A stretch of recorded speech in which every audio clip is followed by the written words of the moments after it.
Government जब थी, हमारे केसीआर साहब दिल वाले चीफ मिनिस्टर थे, उस वक्त मुसलमानों के लिए बहुत काम किया उन्होंने। सिर्फ रमजान में साड़ी देते थे, कपड़ा देते थे। अब रमजान में कुछ भी नहीं मिल रहा सर, कुछ भी नहीं, सिर्फ एक दावत मिलती है चीफ मिनिस्टर साहब की, इफ्तार की दावत, आ जाओ सर। हम बोलेंगे sir, sir what is required is that sir कि आप ये इतने फंड से दे दीजिए सर। ఇది ముస్లింలకు ఏమీ దక్కట్లేదని మళ్ళీ ఇదే అక్బరుద్దీన్ ఓవైసీ అదే రోజు ముస్లింలకు రంజాన్ మాసంలో ఏమి ఇస్తలేరు. గతంలో కేసీఆర్ దిల్దార్ ముఖ్యమంత్రి, ప్రేమగల దయగల ముఖ్యమంత్రి ముస్లింలకు ఇచ్చారు. దసరాకి ఆడోళ్ళకి 2 ఇచ్చి చీరలు ఇచ్చి ఓ చీర ఇచ్చేసి అయిపోయిందని చెప్పుకునేటువంటి వ్యవహారం జరిగింది.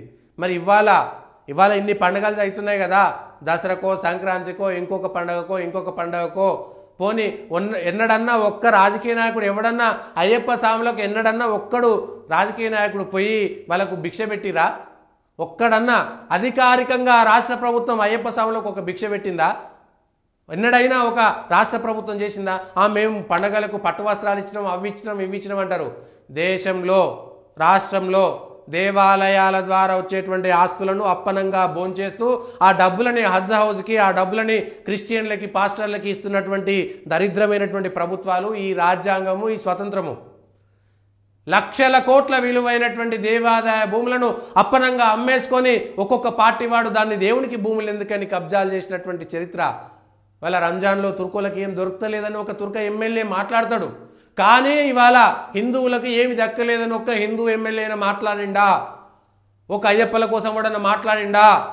ఏమైంది మరి మీకు హిందువులకు ఇవాళ ఈ దేశంలో, ఈ రాష్ట్రంలో ఉన్నటువంటి అసెంబ్లీలలో ఎవరిని మనం నిందించాలి? ప్రజలను నిందించాలనా? రాజకీయ పార్టీలను నిందించాలనా? మనం నిందించుకోవాలనా?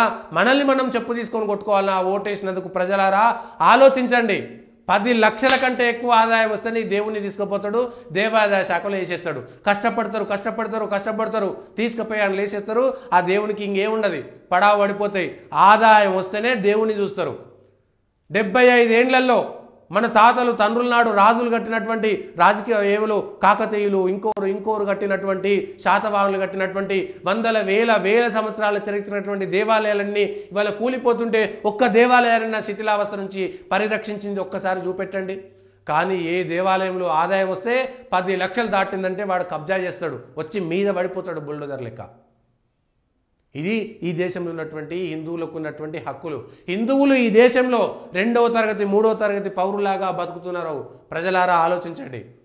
మనం తాగుడుకు, బీర్లకు, బిర్యానీలకి మనం ఓట్లేస్తున్నాం, అమ్ముకుంటున్నాం. పాత బస్తీలో ఓటర్లు ఎందుకు ఓట్లు అమ్ముకోలేకపోతున్నారు? ఒక్కసారి అర్థం చేసుకోవాల్సినటువంటి అవసరం ఉన్నది. వాళ్ళు మాత్రం వాళ్ళ మతం కోసం ఓటేస్తే మత రాజకీయం కాదు, కానీ హిందువులందరినీ చీల్చేసి హిందువులందరినీ ఒక్కడిగా చేస్తే మాత్రమే మత రాజకీయం అంటున్నారు. ఒక్కసారి అర్థం చేసుకోవాలి ప్రజలారా. ఏం చర్చ జరగాలి? మీకు ఏం మీడియా చెప్పదు ఇవన్నీ? ఇక్కడ మీడియాలకి ఏమి చెప్పే ధైర్యం లేదు. మీడియా ఎప్పుడో కలుషితం అయిపోయింది, జర్నలిజం ఎప్పుడో కలుషితం అయిపోయింది. ఏ మీడియా కూడా దమ్ము లేదు ఈ పైన చర్చ చేయడానికి. రాజ్యాంగం ప్రకారమే చర్చ చేయండి. ప్రజలారా ఆలోచించాల్సినటువంటి అవసరం మనకుందా లేదా? ఒక ఊర్లో ఒక్కడు కూడా ఉండడు, కానీ ఆ ఊర్లో వక్ఫ్ భూమి ఉంటుంది, దాంట్లో ఎవడన్నా ఉత్సవాలన్నా భయపడతాడు. ఇవాళ ఏంది ఇది?